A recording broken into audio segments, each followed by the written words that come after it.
What is up, duelists, and welcome to another Yu-Gi-Oh video. And today I want to walk you through my thought process when it comes to picking a deck for an important tournament. And this is something that I want to be applicable in general, but of course, since there is an important tournament coming up with the 300th YCS in Dortmund that I'm going to be participating in, I'm going to walk you through my thought process on that tournament in particular as well, just to use it as an example of what I do when I prepare for an event. So I am currently in the middle of preparing for the YCS. I have not yet decided on a deck, but I'm going to talk about like the different options that I'm considering right now, why I'm considering them, and then also maybe why I'm not considering some of the other decks in the format, and what my thought process behind all of this is. So I hope you find this helpful. If you do, make sure to leave a like on the video, leave a comment, let me know what you think of it, and make sure to subscribe. We are getting very, very close to 100k subscribers. Really want to hit that benchmark. So if you enjoy the content, feel free to support me in that way. Without further ado, let's get started. Now, the first and a very basic thing that you're kind of doing anyways if you're an active Yu-Gi-Oh player is to understand what kind of decks are available in the format, and in general just have an understanding of what's going on. Now, of course, one of the things that I like to do is always look at different tournament results, but also like you get a feel for this if you go to locals, you talk to testing partners, you play online, whatever it is you do. It's important, in my opinion, to stay in touch with the format, to not only know which options you have available, but also which decks you are expecting to face.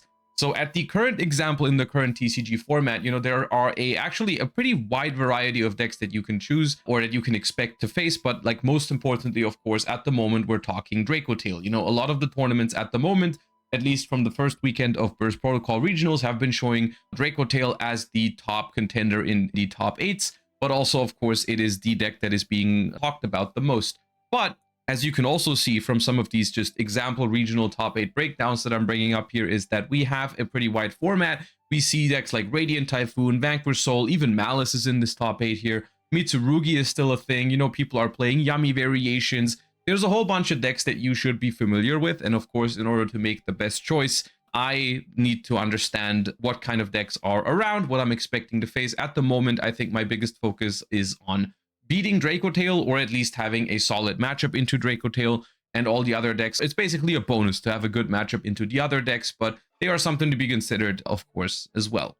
Now, of course, just looking at tournament results is not going to give you the full picture, which is why it's so important to be aware of the format in terms of just like general testing, going to local. So one deck, for example, that I'm personally considering for the YCS that hasn't appeared in those top cuts we just looked at is Sky Striker. That is a deck that I'm currently considering. We'll talk more about that later, but that is a deck that I personally believe in, but a lot of other people aren't, apparently, or maybe people are playing it and are just not performing with it, which is also possible. Maybe it's not a great call. We'll talk more about when to make a meta call and when to just play a meta deck a little bit later. Another thing that comes first is actually understanding your goal when you're entering a tournament, because this is something that is quite important actually, and plays maybe a bigger role than you might expect, even for a player like me, where you would think like, oh well, the goal is just to do as well as possible, which in theory, yes, of course, but in practice there is more to it. I'll give you an example. For the 300th YCS in Dortmund, the goal could very well be, I want to play the deck that gives me the best chance of winning. I want to play a deck that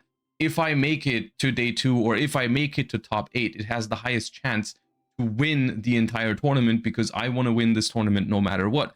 Another goal could be to make day 2. Another goal could also be to just get as many Worlds points as possible, as consistently as possible. This is a big topic since they have introduced the Worlds qualifying points. You might not need to win the tournament for you to consider it a success. Maybe you just want to make sure, because you're in the Worlds race, that you make day 2 and you have a good chance of getting like top 16 or top 32, which with the new system, it makes a difference whether you want to build your deck for 15 rounds to go X1 or X2, or you're fine with X3 or X4, because that gives you some Worlds points. An example of this, one of the decks that I'm also considering for the YCS is Draco Tail. Draco Tail, in my opinion, is a deck that is pretty consistent and pretty strong, but also very much expected. So what I mean by this is I think it's got a very solid chance at getting me to day 2, and maybe even into top 32 or top 16 if I have a solid run. X3, X4, definitely very, very likely or possible with Draco Tail. However, if I do make it into the top 8, I personally think that Draco Tail is not the deck with the highest chance of taking it all from there, because realistically, it is the deck that everyone expects. So if you make top 8 with it, then there's a high chance that the other people who make top 8 also have a lot of experience against Draco Tail. Maybe they're playing Draco Tail themselves, and then you're going to be playing a mirror match against very good players, or they are very well prepared for Draco Tail because no matter what, to make it to the top 8, they must have beaten a lot of Draco Tail, right? So in that regard, you can see where it can maybe make a difference or maybe play into your decision making a little bit what your personal goals are, because, you know, maybe you care about winning and nothing else matters, or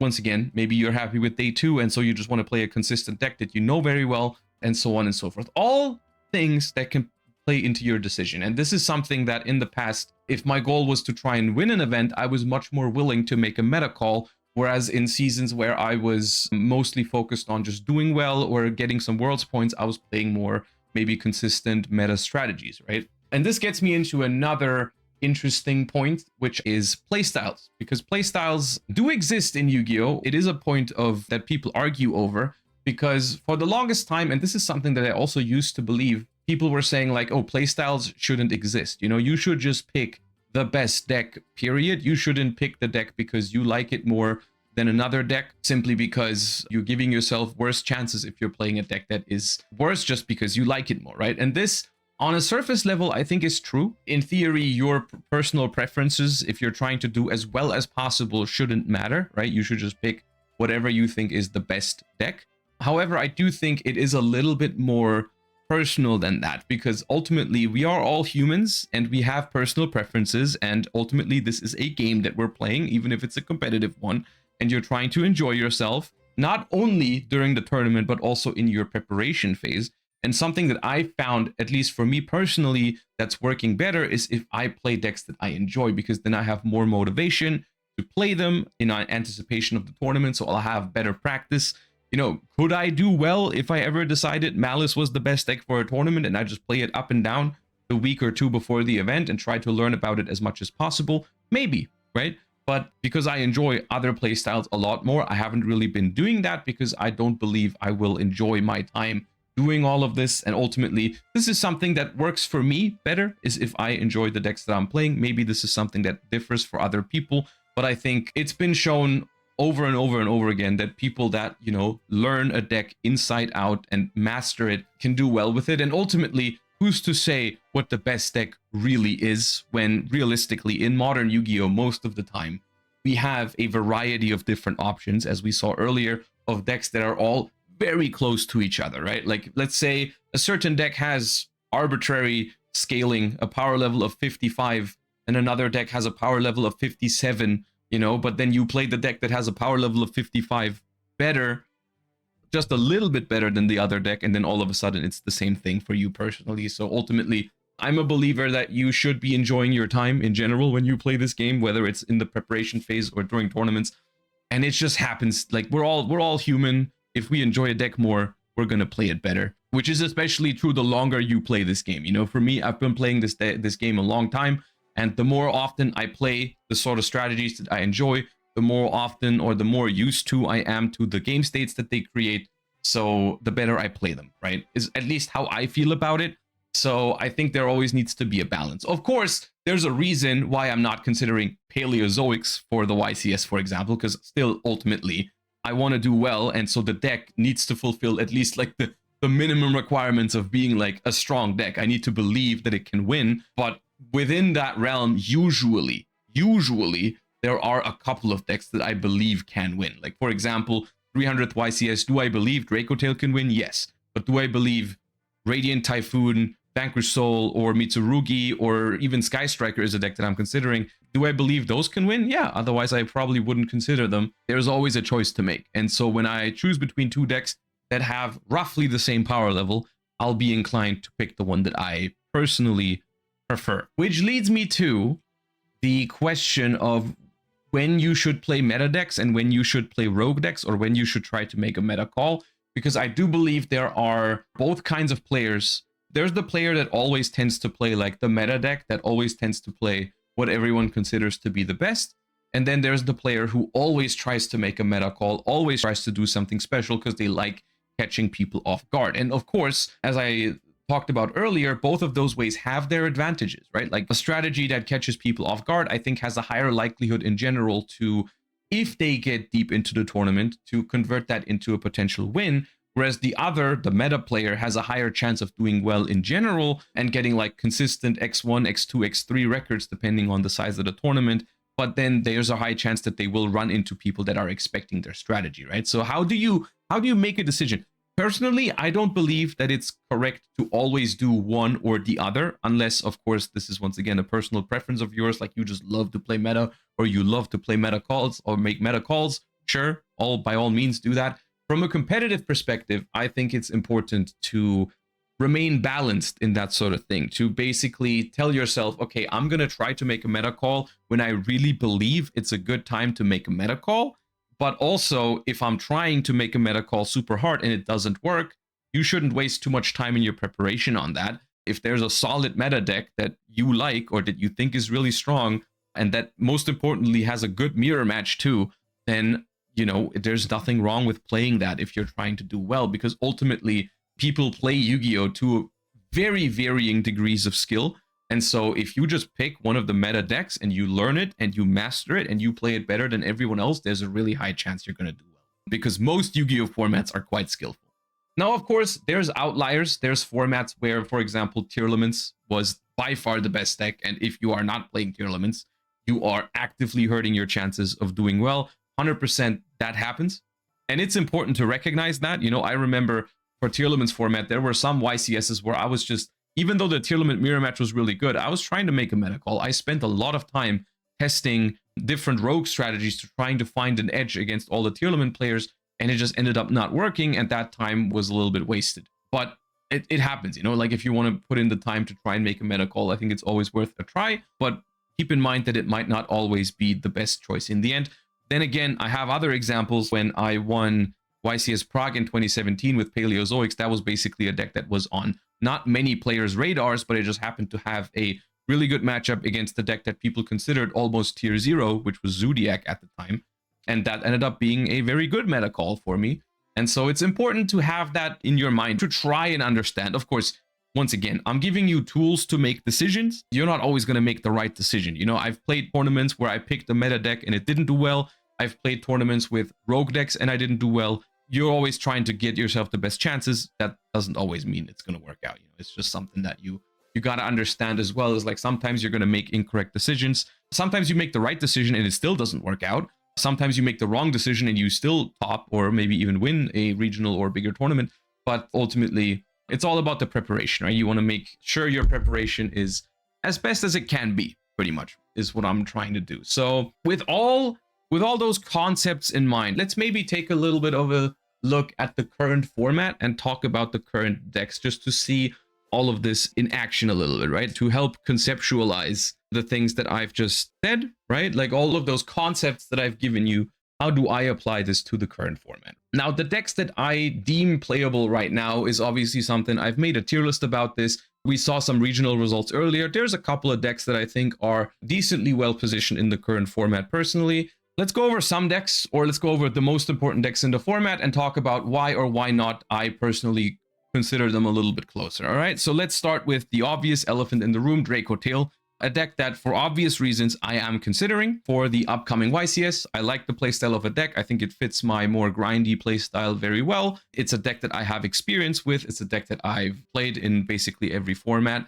And also a deck that I think has a decent skill ceiling. You know, I'm not too worried about playing Draco Tail mirror matches. I think usually they are pretty solid matchups. So obviously it is a deck that I am considering for the upcoming YCS. A downside when it comes to Draco Tail is that the deck is going to be super expected. Everyone is going to be preparing for Draco Tail. It is the #1 contender right now. If you're looking at predictions, regionals, and so on and so forth, everyone is going to have it on its radar. And B, I'm not the only one who's been playing Draco Tail for a long time. You know, for example, the YCSs, since Draco Tail has come out, I haven't played it. There's other people who have more practice than I have with Draco Tail. There are genuinely people out there that I believe if I meet them in like day 2 or top 8 of the YCS, it's going to be like a 50-50 at best. You know, that is something that I gotta acknowledge, right? There's people who've been grinding a lot of Draco Tail. Shout outs to Jordan, who won a bunch of opens with Draco Tail like back to back. I don't think, even if I'm good with Draco Tail, I think at best I'd have a 50-50. So Draco Tail for me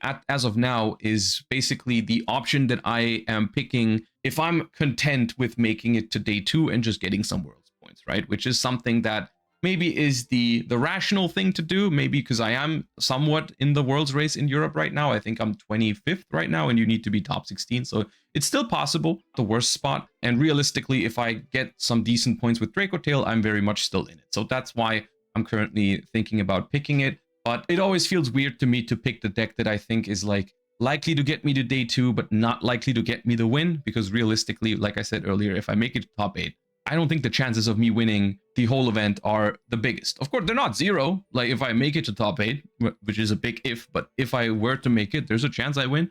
But there's also a decent chance that someone is going to be very ready for Draco Tail. The next obvious pick for me in terms of playstyle would be Radiant Typhoon, a deck that I really, really like.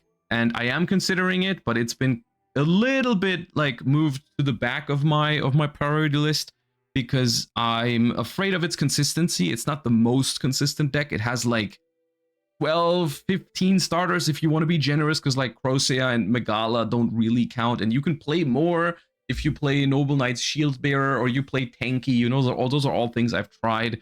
And of course, the more of those you play, the more consistent it gets, but also the worse into Droll and Lockbird, and also the less non-engine you can play, and so on and so forth. So it's been feeling a little bit like a risky choice, but one that could really pay off, because I think Radiant Typhoon has a pretty solid Draco Tail matchup. On the other hand, you know, people know this, and people have been doing some pretty crazy things against Radiant Typhoon. You know, people are playing, I've seen Magic Deflector, I've seen Spell Canceller, I've seen Invader of Darkness that people send. They go Cartesia into Grand Guignol, and then they revive it with Sanctifier or with the Fallen and the Virtuous, which Invader of Darkness is a high-level dark monster that says your opponent can't activate quick play spells at all. So stuff like that is something I'm really scared of with Radiant Typhoon, quite frankly. And so here, both the consistency as well as the chance of being hard countered leans me to believe that it's a good deck to make day 2, maybe top with it. But at some point in top cut, I think it's likely you're going to brick, or you might get floodgated out of the game. As well as the Radiant Typhoon mirror matches are really difficult, which is not necessarily a bad thing, but realistically, you're going to have to grind really hard in those mirror matches, and also against Draco Tail. So it's also a very mentally tiring deck for a 15-round YCS plus potential top cut, which is not necessarily something that scares me, but it is something to consider. A deck that I like, but I'm not considering right now, is Vanquish Soul, a deck that I adore, of course, pure Vanquish Soul, as you know, and the deck really with 3 Raisin and 3 Stake Your Soul feels a lot more like pure Vanquish Soul now, but I personally don't think it keeps up with the power level of Draco Tail right now very well, because that used to be one of its best matchups. I think that is no longer the case, because if they open with the Fallen and the White Dragon or Spenta or any of the things that they can do, I think you actually don't break the board very easily anymore, which used to be the case. You know, a pure Draco Tail end board really breakable for Vanquish Soul, but the Albaz and Magistus stuff that people are throwing into the mix make it a lot harder. And so for me personally, I felt like it was a little bit too weak going second, but it is a strong deck. I'm aware it exists, but I personally haven't been convinced by it. Mitsurugi variations are something that I also tested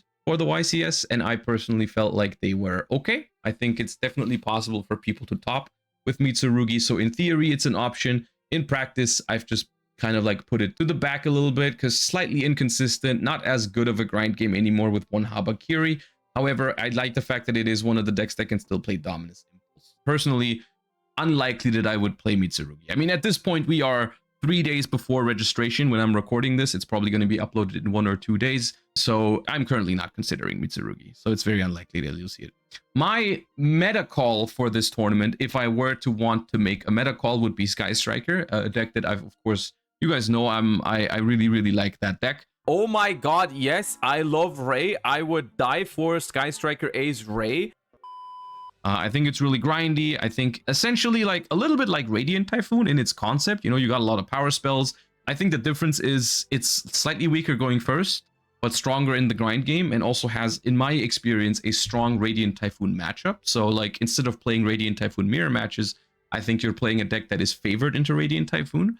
And Radiant Typhoon is a pretty expected deck at this YCS. So I'm a fan of the idea of playing Sky Striker, which basically has almost the same matchup spread of Radiant Typhoon, but is better into Radiant Typhoon. And of course, once again, this is a personal preference kind of option, right? So at the moment, if you asked me, you know, which deck are you going to sign up for YCS Dortmund for, I would tell you it's between Draco Tail and Sky Striker, basically whether I want to make a meta call or whether I want to play the deck that is the most likely to get me Worlds points, which would be Draco Tail. Other decks that I'm not considering, but I am very much aware that they are in the format, stuff like K9 Crystron. I'm gonna be honest with you, that deck is quite frankly just not my style. But not just that, those decks are not my style because I don't really believe that they give the better player the best chances of winning. The way I look at combo decks very often are that they are very hand comparison based, at least if your opponent plays well. You know, do they have the Fuwa? Do they have the Perulia? Do they have the Droll? Do they have the Imperm on Noroi? Those kind of things. I feel like it leaves very little room for skill expression. That's just something I'm typically not a fan of. If I really practice a deck and I get really good with it, I want that to be like a factor in as many games as possible. I personally don't think combo decks do that, even though, of course, executing combo lines in itself is skillful. Which non-engine your opponent draws and whether they have the right combination of non-engine to stop you from playing completely is kind of like random, right? So I'm typically not a fan of playing combo decks. I guess I've talked a lot about why I don't like playing against combo decks, but this is maybe some insight of why I don't like to play combo decks myself very often, unless they are very clearly the best and have a very high skill ceiling, even in the mirror match, then I'd be okay with it. But right now, I don't think a deck like K9 Crystron or even Malice or White Forest or whatever would give me that option. So that's kind of like where I stand on the format. I think it's a pretty solid format. The decks that I happen to like also happen to be good right now, which is not always the case. You know, sometimes we are in formats where there's definitely more combo decks that are relevant or you kind of need to play a combo deck to compete. But right now, I like the fact that the options I'm being presented with are like Draco Tail, Radiant Typhoon, Sky Striker. All of those decks are decks that I really like to play. So whatever I end up choosing, even if it's something like Pure Vanquisol or Mitsurugi, like all those options are cool. That's why I kind of looked forward to the preparation phase for this YCS, because it was like, okay, no matter what I'm going to try, I'm going to enjoy it. Ultimately, I've landed on, like I said, most likely Draco Tail or Sky Striker. I guess you're going to have to wait for the weekend to see what I end up deciding. I haven't decided yet. It was just something I wanted to ramble about. Maybe let me know your thoughts in the comments down below. Let me know what you think of this kind of video. People ask me this sort of stuff a lot, and I don't really have the time these days to put up like properly scripted videos for this sort of stuff. So this is kind of like the way I'm choosing to go about it. You know, I'll try to make the first half of the video a little bit more general or generic, so it's applicable to most people. And then we're going into like my current experience, or the reason why I'm doing this right now is because I'm in the middle of this process right now for YCS Dortmund. And so let me know if you thought this was helpful. Leave some feedback down below. If you liked it, once again, I'd appreciate if you subscribe to the channel. Whether you're playing or watching the 300th YCS somewhere in the world, I wish you either good luck or a lot of fun watching. And maybe I'll see you there. Bye bye, duelists.